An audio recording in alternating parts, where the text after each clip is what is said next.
Terima kasih. Bismillahirrahmanirrahim. Alhamdulillahirrabbilalamin. Asyhadu an la ilaha illallah wa asyhadu anna Muhammadar Rasulullah. Hasbunallahu wa ni'mal wakil, ni'mal maula wa ni'man nasir, wa la haula wa la quwwata illa billah. Dari beberapa pertanyaan tadi, ada hal yang paling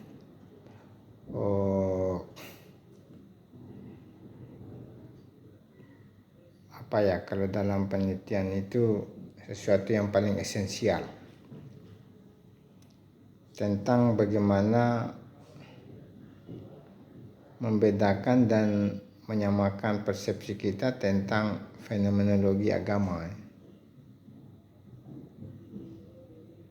Fenomenologi itu adalah ilmu baru, cabang dari sebuah cabang ilmu pengetahuan yang awalnya ilmu pengetahuan itu berkembang dari dua cabang saja ya, natural science dan social science. Natural science itu yang masuk lahir ya beberapa cabang ilmu pengetahuan eksakta dan seterusnya. Sosial itu ya yang melahirkan beberapa percabangan ilmu, mulai dari ilmu kemasyarakatan, ilmu antropologi dan seterusnya. Dan di abad ke-17 itu sudah ada cabang baru namanya ilmu humaniora atau humaniora ya. Dan disitulah dalam filsafat ilmu pengetahuan itu atau filsafat ilmu itu berkembang episode ilmu pengetahuan. Salah satunya yang kita sebut ini adalah fenomenologi. Fenomenologi itu muncul setelah terjadi antitesa dan sintesa antara rasionalisme ke empirisme. Terjadi sintesa, catat ya, sintesa kritisisme. Dari kritisisme itu tidak memberikan suatu solusi yang final, maka lahirlah tesa baru, idealisme, kemudian positivisme sebagai antitesa yang melahirkan sintesa itu pragmatisisme ya. Dan bersamaan dengan perkembangan cabang ilmu pengetahuan fenomenologi oleh Edmund Husserl ya. Karena perkembangan ilmu fenomenologi ini sangat pesat dan digandrungi oleh semua cabang ilmu pengetahuan ya. Coba bayangkan kalau berbicara tentang sosiologi tentu harus melibatkan fenomenologi. Berbicara tentang sejarah juga melibatkan itu. Berbicara tentang antropologi, psikologi, ekonomi, semua itu. Makanya era fenomenologi itu di masa Edmund Husserl itu era puncak dalam pengembangan ilmu pengetahuan. Sehingga termasuk dalam cabang bidang teologi. Sehingga ada niat di bidang teologi itu harus diintegrasikan dengan ilmu fenomenologi, maka muncullah fenomenologi agama. Sebenarnya ya kalau kita mau sadari bahwa di dalam kajian agama, khususnya agama Islam, mulai dari awal masa awal ya, masa klasik, masa tengah, masa modern, masa new modern, masa postmodern ya, masa post tradisionalis, itu sudah fenomena saudara. Cuma pada saat itu tidak diistilahkan dengan fenomenologi. Contoh kasus Nabi Adam atau peristiwa zaman Nabi Adam yang lahirlah misalnya Habil dan Qabil gitu, yang dipersilakan disuruh diperintahkan untuk memberikan pengorbanan kepada Tuhan dalam rangka terjadinya persaingan atau perebutan untuk mengambil ikliman dan labuza bagi Kabil dan Habil. Simbol yang ditampilkan oleh Kabil adalah materi yang sederhana dan kurang bermanfaat. Fenomena gejala iman daripada Habil yang berkualitas, sehingga pantas Habil itu kawin dengan ikliman, ya toh? Ya. Tapi karena tidak ada istilah fenomenologi, itu Yunani itu saudara abad kedua sebelum Masehi. Ya, ingat? Kalau memang itu diambil dari kata bahasa Yunani bahwa fenomenologi dari kata fenomeno, ya, atau fenomenon. Nah, dalam perkembangan ilmu pengetahuan, semua pengetahuan yang berkaitan dengan keagamaan maka ditambahlah dengan pengetahuan umum. Misalnya sosiologi agama, ya toh? Antropologi agama. Karena Barat itu semakin memisahkan antara agama dengan ilmu pengetahuan, kita semakin mendekatkan. Itu namanya mengintegrasikan. Baik. Apanya yang mau dibicarakan atau dikaji dalam agama? Agama itu kan ada iman. Iya. Ada Islam, ada ihsan. Iman itu tentu ada gejala, tanda-tanda orang beriman. Nah, disebutkan oleh Al-Quran tuh. Qad aflahal mu'minun alladzina hum an salatihim khashi'un walladzina hum anil lagwi mu'ridun. Ini kan sudah tanda, ini fenomena ini. Makanya nanti kalau ada yang mau melakukan penelitian, coba cari ayat-ayat yang berkaitan dengan fenomenologi. Bagus sekali. Jangan selama ini yang membahas tentang strata sosial yang ada di desa ini, atau aliran kepercayaan atau kehidupan masyarakat di pedesaan. Jangan cuma itu, coba cari kamu. Ya. Kajian terhadap misalnya tentang kemiskinan, ya, menjadi simbol penindasan. Sebuah integrasi dengan ayat-ayat yang berkaitan dengan fenomena orang miskin. Ya bagus sekali. Oke. Karena agama itu bisa tampil dari beberapa karakter seseorang. Misal saudara Sikra, ya, agamanya bagus, ya, tampilannya. Pertanyaan seseorang kepada dia, apakah ada kaitan dengan keberagamaan, ya, di kampung itu dengan tingkah laku? Ternyata pas ujian itu, saudara Zikra Said ini nyontek. Apa kaitan iman itu, ya, dengan perlakuan Anda? Saudara Farah Umaina selalu pakai baju kotak-kotak, itu melambangkan bahwa dia punya ide tentang laki-laki yang dia inginkan itu hanya di sekitar kampungnya saja, ya kan? Itu baju kotak itu simbol itu, saudara, ya, fenomena dan seterusnya. Ya, Maryuni orangnya santai saja, yang mana saja, yang penting Islami. Tetapi Sartika itu sangat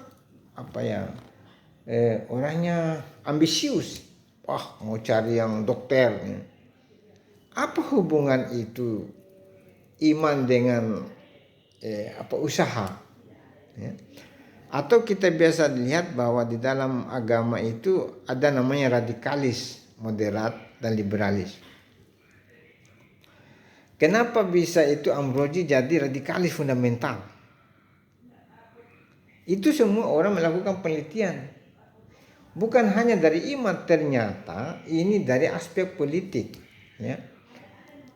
Semakin ada korban yang dituduh sebagai teroris, semakin bertambah anggaran dari Eropa yang dikucurkan untuk penanganan teroris. Ini berarti boleh jadi dalam fenomenologi beragama ini, orang-orang yang berkaitan dengan teroris juga itu bisa dituduh teroris. Kenapa kamu meneroriskan orang padahal dia tidak seperti apa yang nyata, apa yang menjadi realitas. Jadi maka muncullah itu ada reduksi-reduksi dalam fenomena. Pertama misalnya reduksi fenomenon. Jadi baju kotak yang dipakai oleh Farah itu jangan langsung disimpulkan bahwa Farah itu orangnya pemikirannya hanya horizontal saja, tidak vertikal.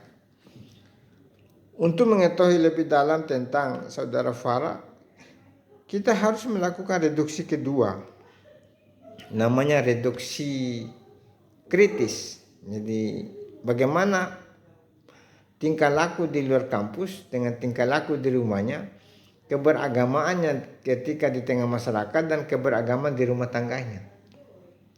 Naik pada reduksi editis. Di situ dilihat dari ada hubungan akhlak. Oh ternyata itu bagus sekali. Mak, pergi maka mak ya. Doakan mak. Ya. Tiba-tiba ketemu, halo, pulangnya. Ya. Terima kasih ya. Bagaimana ini editis ya. Kemudian reduksi transendental. Penyaringan yang bersifat transendental. Kenapa seseorang yang bagus agamanya tiba-tiba melakukan kejahatan?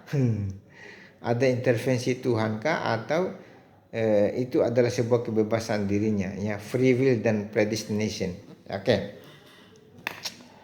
Di dalam fenomenologi itu tentu juga kita menggunakan untuk melakukan suatu penelitian keagamaan.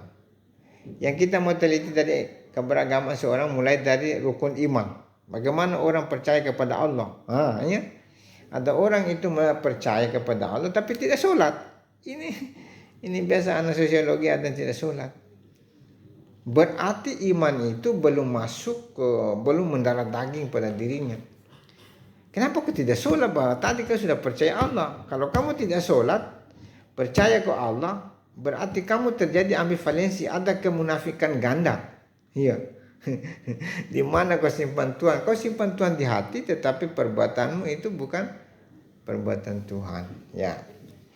Dalam rukun iman, ya iman kepada kitab. Bagaimana cara tanda-tanda orang beriman kepada kitab? Ya baca Al-Quran. Jadi itu saja kita kaitkan dalam agama. Tapi jangan juga bagusnya itu Wafik, alim sekali tahu.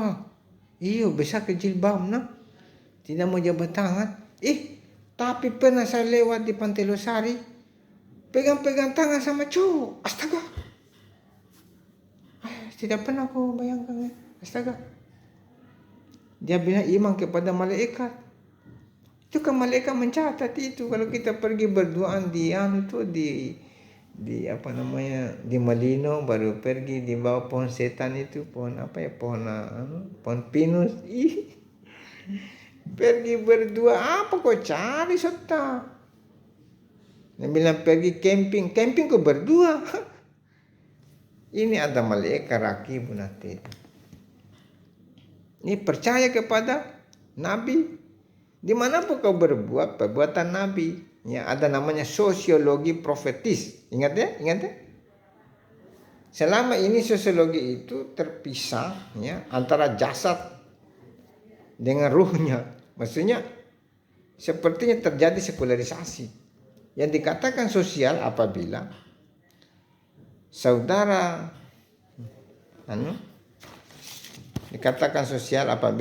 Satina memberikan sumbangan kepada tetangga banyak, tetapi dia sendiri tidak sholat. Gimana itu? Ya. Jadi bersosiallah kamu sebagaimana sosialnya Nabi, ya kan? Jangan nanti pas mau nilai baik sekali sama dosen, Assalamualaikum Pak, boleh cium tangan. Ternyata di balik itu semua ada cerita apa itu dosen itu aduh. Di mana ini nilai-nilai kenabian tuh? Kita ini belajar Islam melupakan Nabi ya. Menganggap diri paling baik, paling benar. Ada begitu toh? Rajin pergi ke masjid, bagus jilbabnya, tidak pernah komunikasi sama orang. Ya Allah, Nabi itu ketemu orang salam. Berilah salam kepada orang yang kamu kenal atau kamu tidak kenal. Kita mentang-mentang itu lewat saja begitu. Banyak bapak-bapak berdiri, dia naik motor.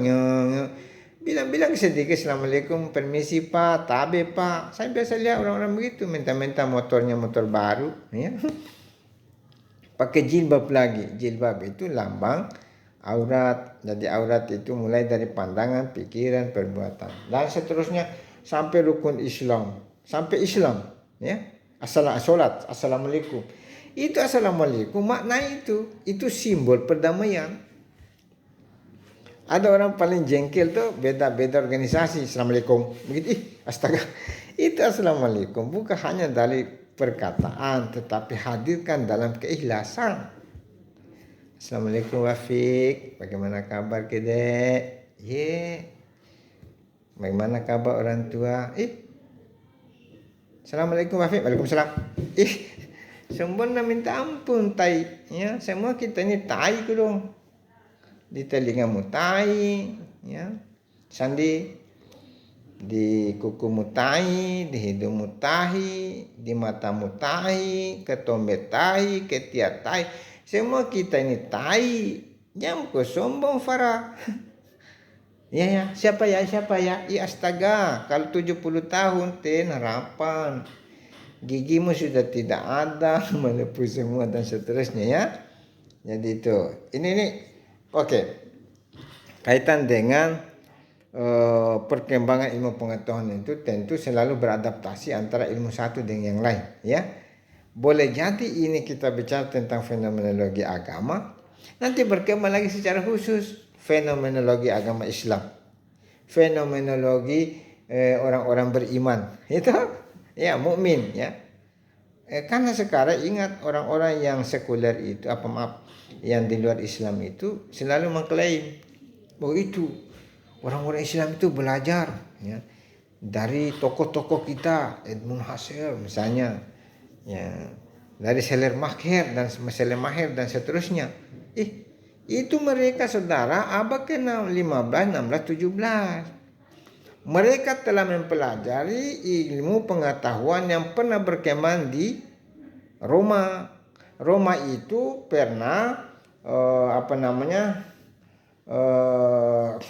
diekspansi oleh ilmu pengetahuan dari Baghdad, dari Persia. Jadi abad ke-7 kita sudah pelajari semua, abad ke-7 sampai 12, 500 tahun Islam berjaya. Coba kamu baca itu Durkheim, Auguste Comte. Durkheim itu kan belajar tentang pemikiran Ibnu Khaldun. Itu Auguste Comte juga. René Descartes juga itu rasionalisme, belajar tentang pemikiran Ibnu Arabi, ya toh. Kemudian John Locke itu tentang tabula rasa juga pernah belajar tentang pemikirannya Al-Ghazali, itu. Mami mauludi ila yuladu alal fitrah toh. Tidaklah anak Adam itu dilahirkan melainkan dalam keadaan fitrah, hanya bapaknya yang meyahudikan. Itu sebenarnya bahasa tabula rasa, ya. Ya, kajian Hasdinat dulu tidak ada tahu begini. Dia lahir dalam keadaan kosong karena orang tuanya pakai jilbab. Coba kamu tinggal di Negro atau di Afrika Utara, telanjang. Jadi pemikiran Barat itu sebenarnya mengadopsi dari pemikiran Timur. Siapa misalnya yang kita melihat pemikiran yang Derrida misalnya, Thomas Kuhn tentang sosial kapital dan tentang bagaimana kehidupan kapital. Ini kan sudah ada. Ya, kalau dilihat pada masa-masa sebelumnya, bagaimana sosialisme dan kapitalisme itu sudah diajarkan tentang sosial Islam, ya. Kan nabi kita mengajarkan bahwa hendaklah antara yang kaya dengan miskin tidak boleh terlalu ada gap, Karena yang kaya itu adalah titipan Allah. Ada Al-Quran. Ara'aital ladzi yukadzibu bid-dini fadzalikal ladzi yad'ul yad, dan seterusnya. Jadi kesimpulan saudara sekalian bahwa antara fenomenologi dengan agama memang harus satu kesatuan, tidak bisa dipisahkan, ya. Karena kita berbicara tentang agama tentu berbicara tentang gejala dan gejolak keberagaman. Berbicara tentang ilmu fenomenologi juga itu adalah bagian daripada agama. Ilmu apapun itu juga adalah produk dari agama, ya kan? Mau berbicara tentang nuklir, mau berbicara tentang perang antara Rusia dan Ukraina dan seterusnya, mau berbicara tentang apa, itu semua sudah disebut dalam Islam, ya. Cuma ada yang Islam itu hanya menganjurkan untuk ilmu pengetahuan itu kepada nilai-nilai atau aksiologi yang baik, yang mendatangkan the value, tak nilai. Tapi kalau yang tidak mendatangkan nilai yang baik, yaitu ada namanya ilmu sia-sia. Itu makanya sudah dibagi-bagi dalam hierarki ilmu pengetahuan, itu mulai dari Al-Farabi, Al-Kindi, Ibnu Sina, Ibnu Rus, Al-Ghazali, Mula Sadra, sudah dibagi-bagi itu, ya. Ada ilmu yang diberkati, ya. Kita ini diberkahi. Ada ilmu yang makruh, ya. Misalnya belajar ilmu politik. Kalau politik untuk kebaikan boleh, tapi kalau politik untuk kuasa, itu makruh itu, ya. Karena ujung-ujungnya adalah duit, ya. Duit tetap ada, tetapi di balik duit itu ada yang mengelola duit, ya, ada yang memiliki Tuhan.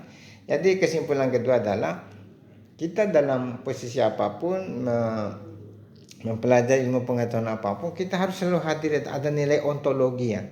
Nilai hakikat daripada ilmu itu sendiri, apa itu adalah Tuhan. Tidak mungkin kamu hadir mau mendengarkan apa yang saya sampaikan saudara kalau tidak ada hidayah dari Tuhan. Itu tidak mungkin, ya. Meskipun ada juga yang tidak memperhatikan, mungkin belum ada hidayah, ya. Makanya terkadang saya juga lupa, saya marah-marahi, astaga, mungkin saya punya hati kurang bersih sehingga orang tidak terlalu serius mendengarkan, atau materiku kurang bagus karena kemampuanku terbatas. Jadi selalu gnotisia tu kenali dirimu is'al isingalenu, ya. Baik, saya kira cukup dulu, ya. Tidak ada komentar. Assalamualaikum warahmatullahi wabarakatuh.